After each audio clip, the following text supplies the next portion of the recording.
Allez, je démarre l'enregistrement, comme ça tu es là en même temps, on peut échanger en même temps. Alors, donc le contexte, les loulous, voilà le truc, c'est que on est connecté avec un UVEX 4 sur un C11 Edge, bon, peu importe, un C11 quoi, un Schmidt Cassegrain, et je suis sur Betalir. Là, vous avez la caméra chercheur, vous êtes sur CCD Ciel, la version 9.88 de Patrick Chevalet, qui est carrément extraordinaire. Là maintenant, c'est totalement opérationnel, ça marche nickel. Et ce que j'ai fait, c'est que j'ai mis les lampes de calibration, donc les néons, en même temps que j'ai Cheliac. Alors, on voit Cheliac là, on voit que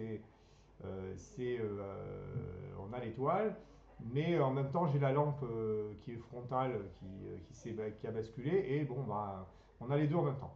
Alors ce qui est bien, c'est qu'on a le spectre de Cheliac qui apparaît ici, la petite bande là ici, et en même temps j'ai les raies de calibration. Je suis au 1200 traits par millimètre, donc je suis pas loin d'H alpha.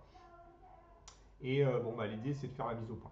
Donc là j'utilise UVEX CAD Manager de notre éminent Jean-Luc, qui maintenant est totalement abouti, et on va essayer de faire la mise au point. Donc j'ai deux lampes de calibration qui sont donc haut et bas par rapport au Schmidt Cassegrain, donc en haut et en bas du tube, et l'UVEX lui est vertical. Donc ça donne une idée de comment il faut placer les lampes pour pouvoir faire la mise au point facilement. Dans ce cas-là, en fait, quand on n'est pas au point, on a deux petites raies bien distinguables, une l'autre, et on voit que ici elles sont voilà, bien dédoublées. Donc là, c'est pas bon. Là, ça va faire un spectre tout moche. Donc l'idée, c'est de faire en sorte qu'il n'y ait qu'une seule raie. Hein. Les deux raies correspondent en fait aux deux lampes qui sont l'une en haut, l'autre en bas. Donc la focalisation se fait l'une à gauche et l'autre à droite. Et bon, bah, comprenez bien que c'est pas au point. Donc qu'est-ce qu'on fait? Ben, on va aller, moi je sais à peu près, normalement c'est 13 000, mais on va revérifier que ça marche bien. Donc à 14 000, ben, ça se rapproche. À 13 000, ça va faire une petite bande, je pense, pas trop mal, assez mimi. Donc je zoomé, hein, là, on voit quand même H alpha là, de Cheliac en surimpression, là, qui est juste derrière. Le spectre complet, il est comme ça. Je vais enlever, voilà, faire en sorte que vous voyez tout le spectre. Voilà, c'est une Nazi 183. Le H-alpha est ici, et puis vous avez tout le spectre complet là. Et puis on va zoomer sur les lampes de calibration et l'arrêt H-alpha. Donc on continue, à 13 000 ça a l'air pas mal, on retient cette valeur, parce qu'on se dit tiens, ça a l'air bien. Je vérifie à 12 000 si on n'a pas. Ah, peut-être à 12 000 c'est pas mal aussi, ça a l'air bien bien. Donc entre 12 000 et 13 000, mon cœur balance. Et puis on va quand même dépasser pour voir un peu ce qui se passe. Donc quand on est à 11 000, eh ben, ça s'écarte, on voit que c'est quand même déjà un peu plus pâteux. Cette raie-là, elle est plus large, donc je pense qu'on est le bon truc, c'est 13 000 ou 12 000. Là, on pourrait peaufiner. Donc, on est à 9 000. Donc, pour revenir à 13 000 ou 12 000, il faudrait faire 3 000 pas. Donc, on va faire 3 000 pas et on va aller dans l'autre sens. C'est ça, c'est celui-là, Jean-Luc, le sens? Je ne sais plus si je me suis trompé ou pas. J'ai Ouais. fait focus in. On va voir. Là, il va aller directement à 12 000, ouais, c'est ça. Alors, est-ce que c'est bon? Oui, ça a l'air pas mal. Voilà, on va dire que c'est bon. Ok. Donc là, après, on peut aller 500 pas par 500 pas, mais 1000 pas par 1000 pas, on voit bien les trucs là. Donc, UX CAD Manager, ben, on l'utilise plus maintenant. On a fait la mise au point. Et alors, l'idée, c'est que on peut tout piloter avec CCD Ciel. Entre autres, par exemple, bah, si je veux enlever les néons, bah, c'est très simple, je fais néon off. Donc il y a une petite boîte de dialogue, exécuter le script, je fais quoi? Bah, je fais exécuter, boum, et hop, ça Mais va enlever les néons. avant Avant l'utilisation, l'utilisation, tu, euh, tu, euh, tu tu configures configures ton ton fichier. fichier. Fichier. Fichier.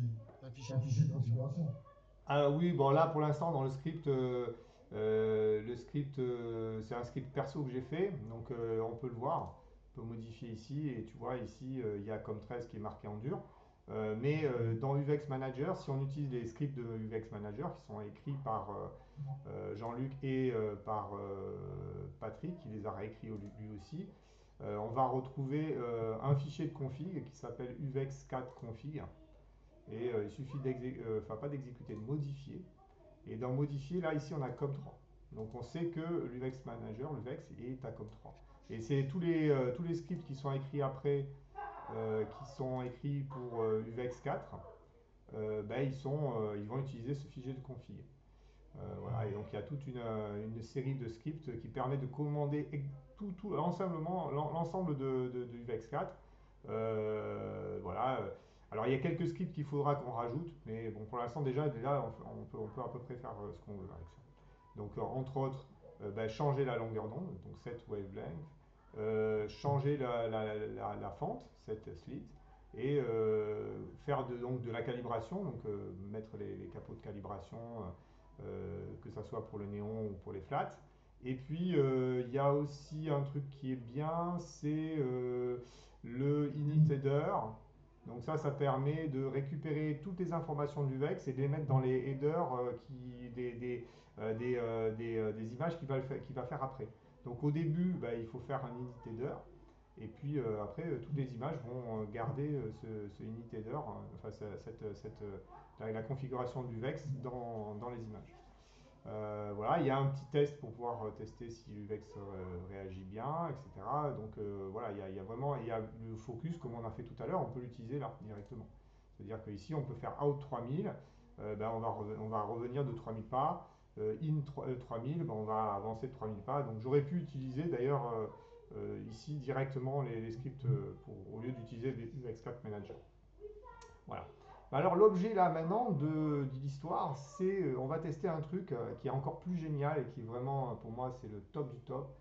Grâce à Patrick là, ce CCD Ciel, c'est le séquenceur. Alors le séquenceur, j'ai préparé une séquence sur Sheliak. Donc elle est là, bon, on va la dépointer hein, parce que c'est pas marrant.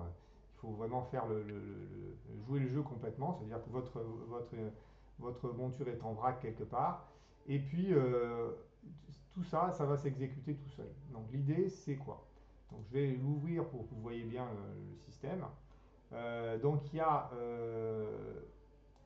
un premier script qui est lancé qui permet donc de centrer sur l'arrêt 6563 de H alpha pour Sheliak. D'accord. Donc en fait, il va lancer le script, il va se mettre sur 6563, donc c'est H alpha. Très bien. Puis après, dans Sheliak, ça veut dire qu'il va pointer Sheliak automatiquement.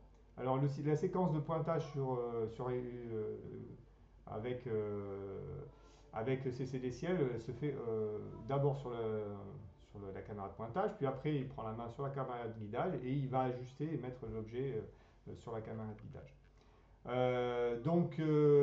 Voilà, et puis dans Sheliak, j'ai rajouté des scripts où on fait d'abord une acquisition de 120 secondes, et puis on en fait 5. Et puis après, on fait un néon plus décalage. Alors moi, c'est spécial parce que comme j'ai une lampe qui est devant, il faut que je décale la cible pour pas prendre le spectre de la cible plus le néon. Voilà, donc je fais un petit script qui permet de faire le néon et décaler, donc de lancer les néons et de décaler. Et puis je fais une acquisition de 60 secondes pour avoir le spectre de calibration. Et la même chose avec les flats. Pareil, avec une acquisition de 120 secondes. Alors là, on peut régler, en mettre plusieurs, etc. Bon, là, c'est pour l'objet de la démonstration, j'en ai mis qu'une. Et puis ici, vous avez néon off qui permet d'éteindre les néons à la fin et donc basculer les fentes pour qu'on puisse avoir le champ libre. Pour l'acquisition suivante, c'est-à-dire qu'après, hop, qu'est-ce qu'on va faire? Ben, on va changer de longueur d'onde avec l'UVEX4 et cette fois, on va se mettre à 5876. Bon, ça correspond à l'RE d'hélium, c'est une raie en émission sur Sheliak. Et voilà. Et en fait, on va refaire la même chose, c'est-à-dire faire une acquisition, 5 acquisitions de 120 secondes, puis les décalages, les calibrations qui vont se faire dans la foulée, exactement comme précédemment. Et ainsi de suite, avec la suivante où là on va mettre 4860, donc ça c'est H bêta, et enfin à la fin H gamma, 4340. Voilà. Donc là le script il est prêt, il n'y a plus qu'à lancer. On va quand même vérifier certaines choses. Au départ, il faut quoi? Option de démarrage, refroidit la caméra, bah oui c'est logique. Départ, ok, bon bah ça va. Et à la fin, je veux pas qu'il arrête le télescope, je veux qu'il fasse rien. pour pouvoir le relancer autre chose, mais bon, voilà, c'est. Voilà. Donc là, le script est prêt, je l'ai enregistré. Je peux le réutiliser quand je veux. Là, bon, il faut peut-être que je fasse un peu la mise au point parce que elle a l'air un peu misérable, quoique. Voilà, on va essayer parce qu'il y a pas mal de buées. J'ai eu pas mal de soucis avec la buée, donc je suis sorti et puis j'ai un peu j'ai passé un coup de ventilation pour enlever la buée. On va essayer de faire mieux quand même. Si on peut faire mieux, non, ça c'est moins bon. On va remettre dans l'autre sens un petit coup. Voilà, on va essayer de voir. Ça c'est pas mal. On va mettre 25 de ce côté et ça devrait être bon. Voilà. Alors après, dans CCDCL, on peut le faire automatiquement, ça, hein, c'est sans problème. C'est que là, bon, on maîtrise pas encore vraiment. Bon, je crois que c'est pas mieux, mais ouais, c'est pas mal quand même. On va recommencer un peu. Ça a l'air mieux. Voilà. Qu'est-ce que t'en penses? Voilà, c'est moche. Donc on a dépassé, donc il faut revenir. C'était bien, en fait, on n'était pas loin de la mise au point, donc là, je pense que 25 c'est pas mal. Et là, c'est pas mal aussi. On va voir, ouais, c'est pas mal. Ok, allez, on reste comme ça, c'est pas mal. Alors, le seul problème, il est que chez GAC, c'est quand même une cible très très lumineuse.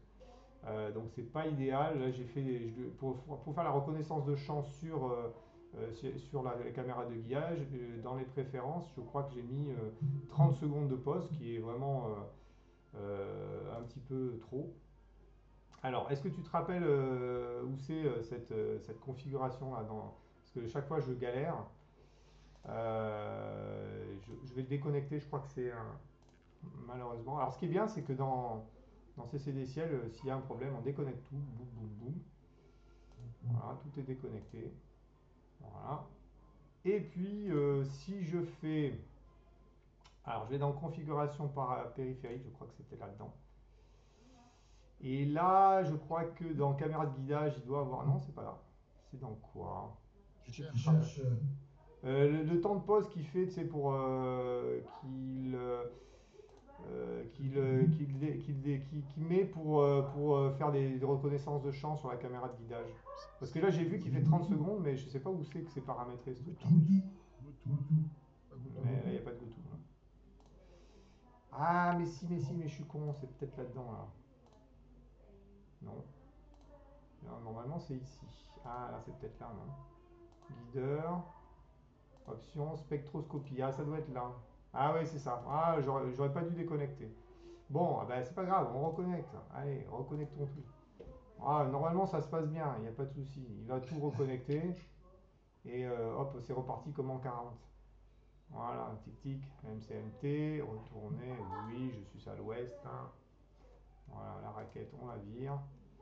Le guideur, il va le relancer. Chercheur, tout est bon, vous voyez, c'est magique. Donc on relance les pauses. Alors par contre, quand on déconnecte, malheureusement, il est, tout ce qui est refroidissement, ça saute. Donc il faut remettre le refroidissement. Ça c'est un peu ballot, mais c'est pas grave. Là, celle-là, on va la mettre au cas où il est oublié. Normalement, il doit le faire automatiquement. Et puis là, on va dépointer. On va dépointer pour être sûr que ça marche bien. Donc là, je suis normalement sur Cheliac. Hein, ouais, j'y suis. Et puis, je vais me mettre n'importe où. Là, tiens, je vais mettre en vrac par là. Télescope, go to. Voilà. Bon. Donc lui, il va faire son bins, normalement. Ah oui, mais il est déconnecté lui aussi, évidemment. Alors ça, il faudrait demander à comment ça s'appelle, à Patrick pour voir s'il peut pas nous connecter automatiquement là, le CCD ciel quand on se déconnecte. Parce que c'est chiant. Ah, Ah oui, et puis en plus la boîte elle est là, alors elle est pas, voilà, c'est un peu pénible ça. On va connecter. Voilà. S'il se connecte pas automatiquement aux deux, en fait, ça c'est un peu pénible. Donc là, ouais, puis on voit qu'il est bien sur Cheliac. Et puis je vais lui dire, bah tu vas dans la voie lactée là par là, allez hop, tu me fais un pointage ici, go to sur un curseur, voilà. Donc n'importe où dans la pampa, ça va aller. Donc là on suit le déplacement. Ah là là, qu'est-ce qu'il me fait? Ah oui, non, c'est bon. J'avais peur qu'il fasse un retournement. J'ai eu peur. Non, c'est bon. Donc là, il est parti, on voit que ça a disparu. Par contre, au guidage, il faut que je fasse Alors, qu'est-ce qui se passe? Pourquoi il me met arrêté? Non, c'est pas lui, hein, je suis bête, ça. C'est dans là. Guideur. Voilà, boucle. Voilà. Donc là, normalement, on va être dans la pampa. Normalement. Voilà, on est dans la pampa. Mais on a des étoiles. C'est ça qui est bien avec la nouvelle fente UVX4, c'est que on a toujours des étoiles. Même avec une seconde de pause ou 2 secondes de pause, on trouve des étoiles. Ça, c'est génial. Alors là, on est dans la pampa et on va lancer le script. Normalement, qu'est-ce qui peut arriver d'autre? Qu'est-ce que j'ai oublié?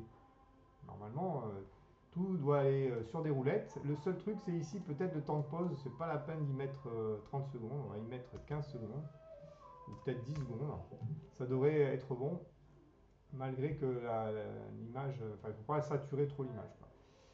Ben là, normalement, ben on va tester, hein. C'est parti, hein. Donc, on lance le truc et puis on va bien voir, hein. Allez, alors là, on peut faire exécuter sans surveillance. Ça permet, s'il y a une erreur ou un truc comme ça, en fait, ben, il continue la séquence d'après et il ne vous demande pas est-ce que vous voulez continuer ou pas. Donc si vous faites exécuter sans surveillance, c'est-à-dire vous pouvez aller dormir et puis de toute façon, il ira au bout.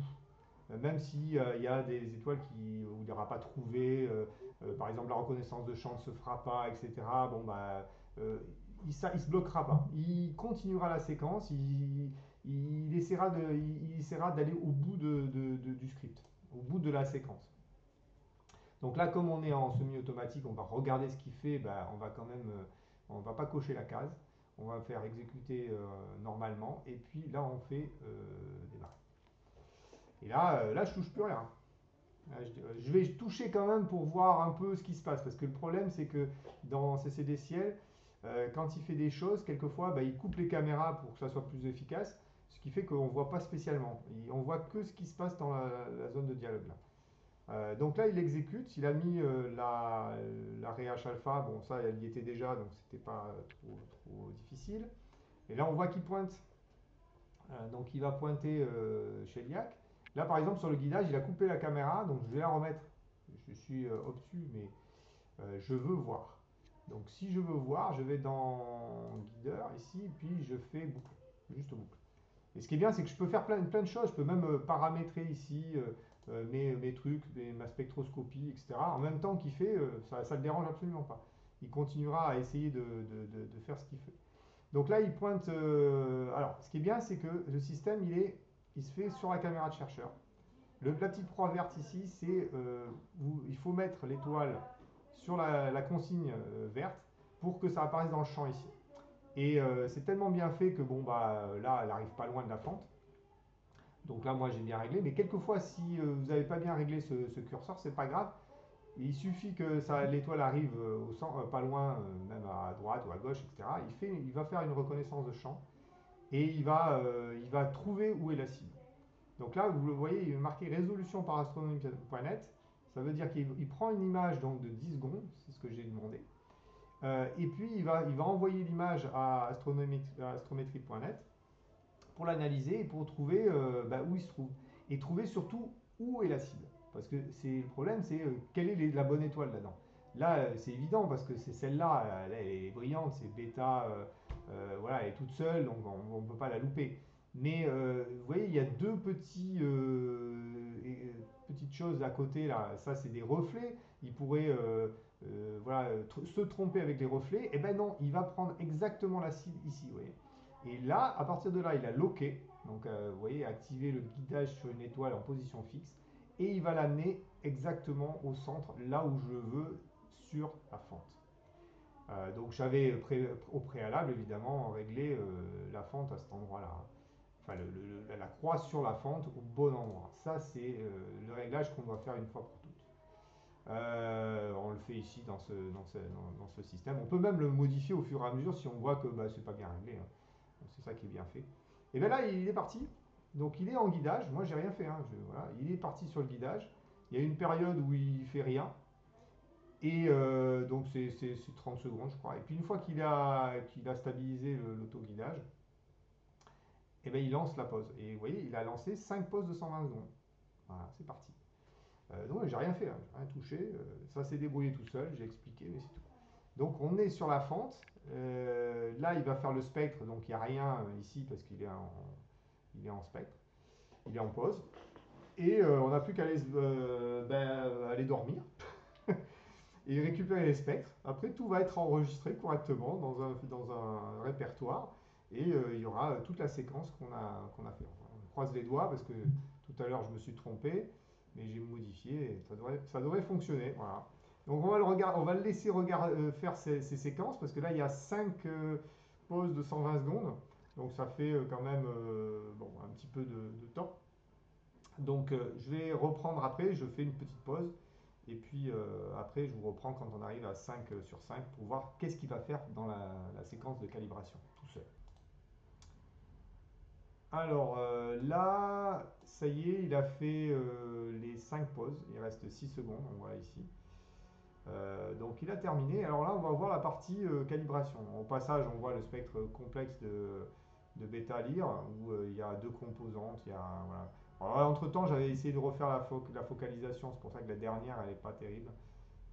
Visiblement, c'est pas très très bon ce que j'ai fait. Voilà. Et donc là, vous voyez, il arrête le déplacement du télescope pendant 2 secondes. Il la sort du cadre. Donc on va reprendre ici la caméra, parce qu'il a coupé la caméra, lui ça il le fait automatiquement. Et je vais remettre la caméra de guidage pour qu'on voit un petit peu ce qui se passe. Apparemment il a lancé, il a mis les lampes de calibration néon devant. Donc on voit encore chez l'IAC ici, mais décalé de la fente, légèrement décalé. Alors c'est peut-être pas assez suffisant, il faudrait voir. Bon, c'est peut-être pas assez, mais bon, on va voir le truc. Et il démarre l'exposition de 60 secondes. Donc il fait 60 secondes. Et on voit dans le séquenceur, si on retourne dans le séquenceur, là, on va voir où il en est. Donc il est dans Sheliak ici. Et puis il est dans acquisition 60 secondes et light. Donc voilà ce qu'il fait. Donc il fait la calibration du néon pour qu'on puisse calibrer en longueur d'onde tout seul. Et puis il va enregistrer évidemment le fichier avec je pense qu'il rajoute néon dessus. Enfin, il faut regarder un petit peu dans qu'est-ce qu'il va rajouter au nom de l'étoile. Il rajoute quelque chose pour qu'on puisse repérer. Voilà, il finit l'acquisition et puis on va la voir apparaître là. On a normalement, paf, voilà. Voilà, donc là on a le néon, le ray du néon. Donc on est au 1200 traits par millimètre, hein, donc on voit les rays autour de H alpha. On n'est pas en très haute résolution, mais on est en haute résolution, donc on est à une résolution quand même assez importante. Et alors, est-ce que j'ai saturé? Non, visiblement, donc ça a l'air pas mal. C'est bon, je peux faire des pauses un peu plus courtes, je pense, à ce niveau-là, parce que là, c'est quand même pas mal péchu. Qu'est-ce qui va se passer après? Ben voilà, là il a mis, ouais, de ce côté, là on voit, là c'est encore plus éclairé. Là il a mis des lampes tungstène devant. Donc on voit plus du tout l'étoile de calibration. Il a de toute façon coupé l'autoguidage. Donc on voit qu'il reste toujours sur Sheliak, il n'a pas bougé. Et il fait une acquisition de 120 secondes pour faire le flat. Donc là on en est à 73 secondes. Donc, on va faire le flat, affiché ici, puis l'enregistrer. Et si tout se passe bien, il devrait faire la suite, c'est-à-dire décaler le spectre, passer donc sur l'arrêt HE2 à 5876 angstroms et refaire la même séquence qu'on a vue tout à l'heure, tout seul, comme un grand. Donc on va voir un petit peu comment ça se passe. On le voit ici, il a 40 secondes de la fin de la pause. Et ce que j'avais oublié, c'est bien d'éteindre à la fin. Donc, on voit qu'il y a l'acquisition 120 secondes ici. Il faut faire un néon off parce que j'avais oublié tout à l'heure d'éteindre. Donc, ça, il n'a pas pu faire après la suite. Là, normalement, ça va le faire. C'est corrigé dans tous les scripts. On peut regarder en même temps en détail le système de script où en fait vous avez bien là ici la longueur d'onde qui est choisie et puis ici tout ce qui se passe dans chaque acquisition Pour chaque longueur d'onde, il va faire quoi? Eh ben, il va faire 300 secondes, 60 secondes, 120 secondes et il enchaîne. Et à chaque fois, c'est pareil. Alors après, on peut ajuster suivant où on est, le temps de pause, le nombre de pauses. Mais il y a un modèle qui a été créé tout seul qui permet de ne pas avoir à retaper tout ça. C'est-à-dire que quand je fais ajout d'un nouveau script, d'une nouvelle, d'une nouvelle cible, qu'est-ce que je fais? Eh ben, je choisis ici dans mes étapes, l'étape qui me va bien. Et après, je peux la modifier, mais moi, j'ai pas tout à réécrire, quoi. Donc ça, c'est pratique. Donc je ferme, je crois qu'il a dû lancer la suite. Alors, annuler. Je veux pas modifier. Ah, il veut pas me le. Ah, je suis bloqué. Patrick, que fait-on dans ce cas-là? Bon, moi, je la mets en comme ça. Non. Qu'est-ce qui se passe? Ah, cette fenêtre-là, je peux pas la sortir. Ça, c'est un bug. Alors, je suis obligé d'enregistrer. Non, je ne peux pas non plus. Je ne peux pas la décaler. Si je peux la décaler, c'est déjà bien. Voilà. Donc là, on voit le spectre du néon, des lampes tungstène. On reconnaît en plus la trame de la 183 mm. Avec ce flat, on va pouvoir corriger de la réponse instrumentale. Hein, on voit les vagues ici de réponse instrumentale, enfin de réponse de la caméra qui n'est pas linéaire. On voit la petite trame derrière, je ne sais plus comment elle s'appelle. C'est un truc spécial qu'il y a sur les capteurs CMOS. Donc des petits défauts qu'on va corriger cette pose-là. Alors, qu'est-ce qu'il me fait?